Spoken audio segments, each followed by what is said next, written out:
Yo, what's going on YouTube? It's your boy GZTV back with pretty much, we do like a movie of the week type of segment. Once a week we watch a like limited series. Like tonight I'm going to be watching Dave. And then another day we watch a movie. I find a movie I haven't seen before that I've always wanted to watch and we watch it. And this week's is starring Leonardo DiCaprio, Shutter Island. And man, this movie has one of the best twists I have ever seen in a movie. I could watch this movie over and over again. This movie is absolutely brilliant. This is probably the best movie I've seen on this channel since... I don't even know, man. This movie is insanely good. I just wanna put that out there. Like, I think really highly on this movie after first watch, and I could watch it over and over again. Like, if someone wanted to watch it back with me again, I would be down. The dialogue, all like the story, the acting is just, it's amazing, and you go on a journey in this movie. So we're gonna discuss the entire plot and then the critical reception. You guys know exactly how these go.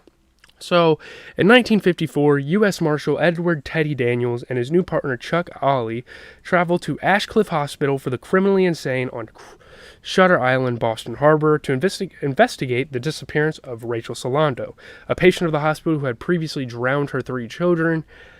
And yeah, so this is all setting up, right? Well, this turns out to be a fantasy, and that's kind of like the twist. It's kind of like the twist in the film, and that doesn't happen until the last, 45 minutes of the movie to a half an hour. The last, half hour of the film is when you finally learn about this. So, the staff, led by psychiatrist Dr. John Colley, appear uncooperative. And you're not really sure why at first. They don't want to, help him with his investigation. You're like, well, what the hell? That's kind of fucked up. He's a federal marshal. He's a government. He's pretty much a member of the government, The marshals learned that Dr. Lester Sheehan, who was treating Solando, had left the island on vacation immediately after Solando disappeared, so it was a really, inconvenient thing. Teddy experiences migraine headaches, flashbacks of his experiences as a U.S. Army soldier during the liberation of Dachau, which is something that happened, I think, during the Civil War, and also vivid dreams of his wife, Dolores, who was killed in a fire set by arsonist Andrew Laeddis. All of this is just all of this is pretty much like a shell of himself, It's an insane movie, I'm telling you. You gotta watch this, right now, go watch it. I mean, I already kind of spoiled the big twist in the movie. Please go watch this. This movie is incredible. Teddy explains to Chuck that he took the case to find Laeddis, believing he is on the island because his wife died in this fire, and he decided to take the case, right? Solando suddenly resurfaces and believes Teddy is her husband. And, I mean, yeah, she is, actually. It's funny, because she actually, is his husband, But we don't get that revealed till later. Teddy later breaks into the restricted Ward C to find Laeddis, where he meets patient George Noyce, who appears to know him well. And we're not really sure at first, what this connection is. But again, everything is going to tie together by the end of the film. He tells Teddy that the doctors are experimenting on patients, some of whom are taken to a lighthouse to be lobotomized, which is pretty much where someone, stabs you in the eye, and sucks your brain out of your head and, studies it, pretty much. Changes something around and sees how you act. I'm pretty sure that's what a lobotomy is. He warns Teddy, I'm pretty sure that's, illegal, by now. I want to say that's, illegal by now. I feel like it should be. Maybe not on, you could probably do it on, a dead person that volunteers, but, yeah. He warns Teddy that everyone is deceiving him and tells him not to trust Chuck. And, yeah, we know why after we watch this movie. So, Teddy regroups with Chuck, and they climb the cliff towards the lighthouse, but become separated. And it's where the hell did Chuck go? Believing he saw Chuck's body on the rocks below, Teddy climbs down, but finds only a cave where a woman claiming to be the real Solando is hiding. And it was kind of a funny little device, because there was a little marking on the rock and a little aging on the rock that kind of looked like someone's body was laying there. She states that she is a former psychiatrist who discovered clandestine experiments to develop mind control but was forcibly committed. She says that Colley and Dr. Naring will use Teddy's war trauma to feign a psychotic break, allowing them to have him also committed. Like, he thinks he's on there on like a mission or something, but he's stuck on the island, pretty much. Teddy returns to the hospital and is greeted by Colley. When Teddy asks about Chuck's whereabouts, Colley firmly insists that Teddy does not have a partner and that he arrived on the island alone, and that's where we start to get hints of, oh shit, he was hallucinating. You know? I saw some weirdo review this movie on YouTube, and they, like, on this platform, and they said that they predicted this all along, and I was like, no you fucking, like, that's such a weird flex. I don't know, I wanted to bring that up. I was watching and I was like, dude, no you did not. You did not know all along that this guy was hallucinating. Like, come on. Convinced Chuck was taken to the lighthouse, Teddy heads there but runs into Naring, who attempts to sedate him and to get him back in their full possession. Teddy overpowers him and breaks into the lighthouse, only to discover Colley waiting for him. And they're not going to do a procedure. He's going to learn the harsh truth. That's what's going to happen. Teddy confronts Colley and reveals his encounter with Solando, saying he believes Colley is experimenting on him and using him. Colley denies that Solando ever existed and insists that Teddy has not been drugged. It's explaining the tremors are withdrawals from chlorpromazine, a neuroleptic medication that Teddy has been taking for 2 years to kind of like calm him down, I guess. Chuck arrives and reveals he is in fact Dr. Sheehan. So now we're starting to get hit with these blows about, oh, this guy's not a U.S. Marshal. He's literally like a patient there hallucinating about his past life. Colley explains that Teddy is Andrew Latis, a U.S. Marshal incarcerated at Ashcliffe for murdering his manic depressive wife after she drowned their 3 children. So it wasn't like an accident. Andrew Latis didn't just like light the place on fire and kill this girl like on accident. Like, he actually just killed his wife. Like, that's what happened. Andrew did not seek treatment for Dolores when she burned down their apartment and instead moved his family to a lake house where Dolores carried out the killings.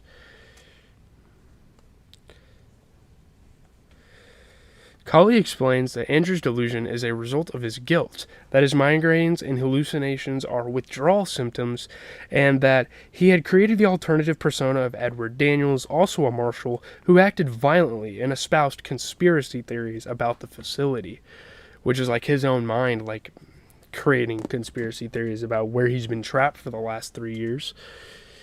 The investigation is an elaborate roleplay to regain his true persona. Overwhelmed by his sudden recall, Andrew faints, like he doesn't know what the hell to think of himself, like, I'm a monster. Like, people are telling me, like, I'm a violent person, and I've just been, like, shoving them to the side, like, no, I'm not I'm a good person. Awakening later, Andrew calmly recounts the truth, satisfying the doctors that he's lucid, he's finally grounded, he's gained a bit of sanity. Colley notes that they had achieved this state 9 months before, but that Andrew had quickly regressed. He warns that this will be Andrew's last chance, and if he lapses again, he will be lobotomized due to his very violent conduct towards other patients, such as Noyce, and towards the guards, and he actually, like, beat the shit out of Noyce without him actually, like, being conscious of it. And yeah. Sometime later, so, like, all this time he's been, like, going against the guards. Like, he's just been a mental patient going against the system. So, sometime later, Andrew relaxes on the hospital grounds with Sheehan.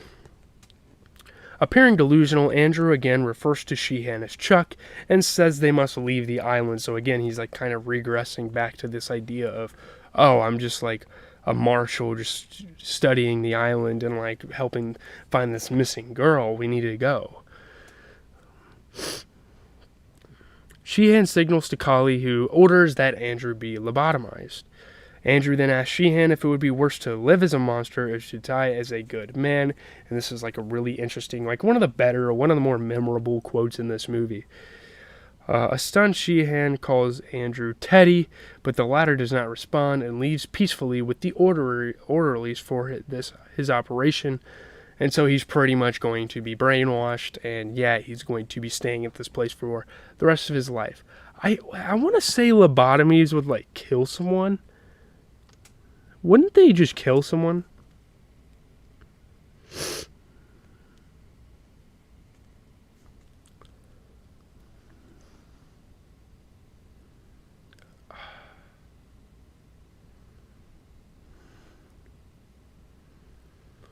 And obviously, like, there's a lot of side effects to it. I've been kind of like researching it on my phone.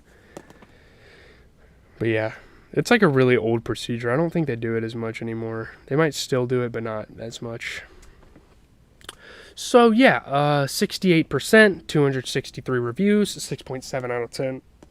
Excuse me, on Rotten Tomatoes, and I think it deserves higher. This movie is awesome. Probably one of the best like drama movies I've seen. This is really good. It may not rank with Scorsese's best work, but Shutter Island's gleefully unapologetic genre thrills represent the director at his most unrestrained. And yeah, this is a Scorsese film. I mean, no wonder. It's absolutely phenomenal. 6.3 out of 10 on Metacritic, generally favorable for 37 critics. C+ on Cinema Score, which is kind of fucked up, honestly. But got a perfect score from the Charlotte Observer. After 4 decades, Martin Scorsese has earned the right to deliver a simple treatment of a simple theme with flair. And yeah, it is a very simple premise, but like it's executed so well. And this whole island, there's like so much being done to it. Like I love this. Love this movie. It's great. It requires multiple viewings. I feel like it requires multiple viewings to be fully realized as a work of art. Its process is more important than its story, its structure more important than the almost perfunctory plot twist it perpetrates. It's a thriller, a crime story, and a tortured psychological parable about collective guilt. 3.5 out of 4 for Roger Ebert. The movie is about atmosphere, ominous port-ins, the erosion of Teddy's confidence, and even his identity. It's all done with flawless directorial command. Scorsese has fear to evoke, and he does it with many notes. 2.5 out of 4 on the Orlando Sentinel. It's not bad, but as Scorsese, America's greatest living filmmaker and film history buff should know, even Hitchcock came up short on occasion. See for yourself. I don't know. It's an aesthetically and at times intellectually exciting puzzle, but it's never emotionally evolving. I don't know. I feel like this is pretty fucking emotional. It's pretty traumatic, like some of the shit that happens. I don't know. Some people call the movie weird. I don't know what the hell you're talking about. Something terrible. Yeah, people are just talking shit about the movie. I mean, this is probably one of the best movies that came out that year. I don't know a whole lot about 2010. I don't know where like the film industry was at the time, but I would say this was easily a top 5 film of that year, without even really knowing what movies came out that year. So yeah, that's all I got. Next week, maybe watch Air, because it's on Amazon Prime. I might as well take advantage of that, and it's a new movie, and I feel like a lot of you guys want to see some of the new movies that came out this year being reviewed. I'm going to try to find Guardians of the Galaxy 3, because obviously I've watched the first 2, and I really think I should watch the next one. So yeah, I'm out, guys. At some point today, I will probably be doing a squad builder for the NBA Champions Super Pack. So if you're a 2K fan, tune into the channel. We got that. I mean, I got tipped at work today, so I was like,